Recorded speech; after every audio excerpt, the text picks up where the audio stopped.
Thanks so much for your time. The federal government and you in particular want to see this National Day of commemoration for Australian troops and their involvement in the Middle East. Why this focus on Afghanistan, and when might that day be? Well, Laura, firstly, thanks for having me on the program. We've had 39,000 troops who have served in Afghanistan, and the Middle Eastern campaigns have gone on for a long period of time.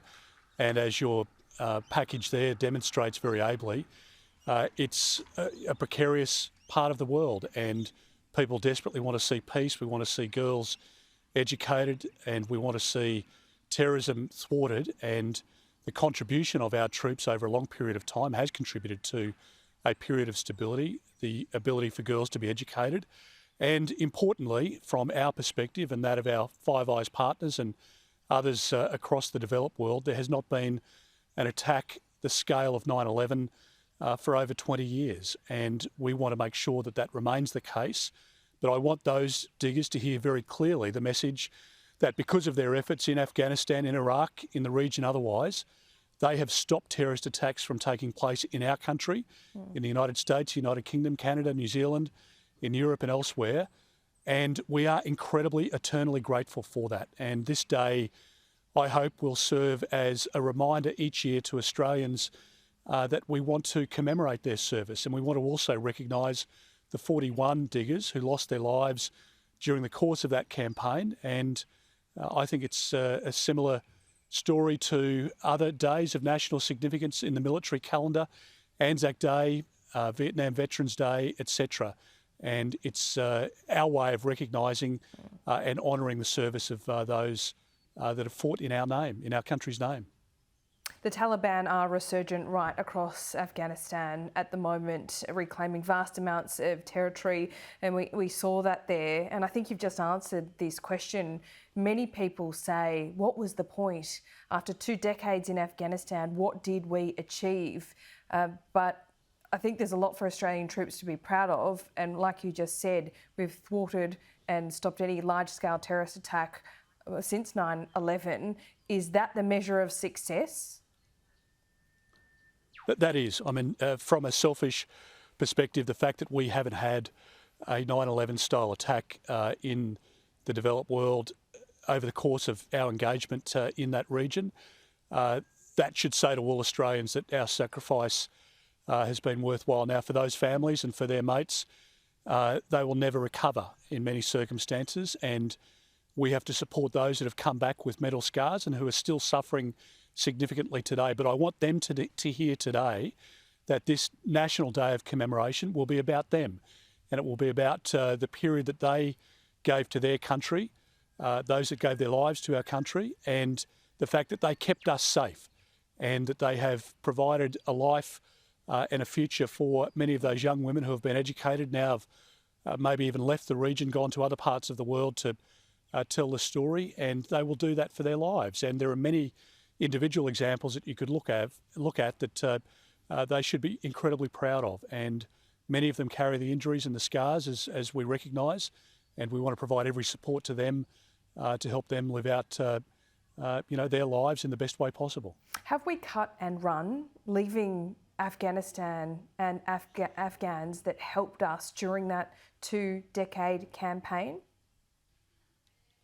Well, Laura, I think you're accused of one of two things. I mean, one is that you're involved in a never-ending war. We've been there for 2 decades, and you could say, well, why not 2 more or beyond that? But that's a very significant contribution that Australia has made, and that people with the same values as us have made in Afghanistan and Iraq over that period of time. The other thing that you can be accused of is cutting and running, and in a sense, there's no way to satisfy that answer. We've done an incredible amount over 2 decades. We should be very proud as a country and as a reliable partner to Afghanistan and to our partners. And for what we've done, our nation is incredibly grateful. And to those men and women who have made a significant sacrifice, their families, their kids, who have missed out on the time when mum or dad was away on deployment, we really pay complete homage to them, and we're very grateful for the service that they've provided. And I think we should be proud of the two decades. But as I say, from a selfish perspective, we are incredibly proud that we haven't had a 9/11 in this country. We haven't had a repeat of 9/11 in the United States, and we want that to be the case into the future. And the work that those diggers have done over there, they are the modern day Anzacs, and we pay absolute tribute to them. What about the Afghan interpreters and those Afghans, the locals that helped Australia in this 20-year campaign? Have we done all we can there? Yes, and if you look at the record here, Laura, we will continue to do the right thing. We've got, since 2013, 1,480 visas that have been issued to these interpreters, to their families, to those locally engaged employees. Even over the last couple of years, we've seen over 200 visas issued to those people and their families. But there is a rigorous approach that we've got to it, and we don't make any apology for that. If we got the wrong person here, somebody who had played both sides, somebody who had worked for us in 2016, 2013, 2010, but had now affiliated with the Taliban, but was wanting to come here because of that earlier support of our Australian troops, and they committed an act of atrocity here in Australia. Well, I suspect the people that are making the calls for that individual to be here would be not seen and not heard of. So my job, my responsibility, along with the Foreign Affairs Department, Home Affairs, etc., is to make sure that we act swiftly, and we are, to get those people here who have provided us with support. And that's exactly what people like John Howard and others are arguing for. But we aren't going to compromise the arrangements that we've got, the security clearances that need to be conducted, because it is, as your package reported then, a very complex web of allegiances, switching and swapping. And I want to make sure that we have the biometric testing done where that's possible. I want to make sure that every security check is conducted so that we're not bringing the wrong people here, that we're bringing those people that need and deserve our support to our country to start a new life. And that's been the case, as I say, for almost 1,500 people over the course of the last 8 years or so. Are all Australian troops now out of Afghanistan? Yes, Laura. So I can confirm that today. We've had 1,500 troops there. Recently, the number got down to 80, and we've now withdrawn from Afghanistan, and that marks a very significant contribution over 2 decades. 41 lives lost, 39,000 troops who have served their country with great distinction.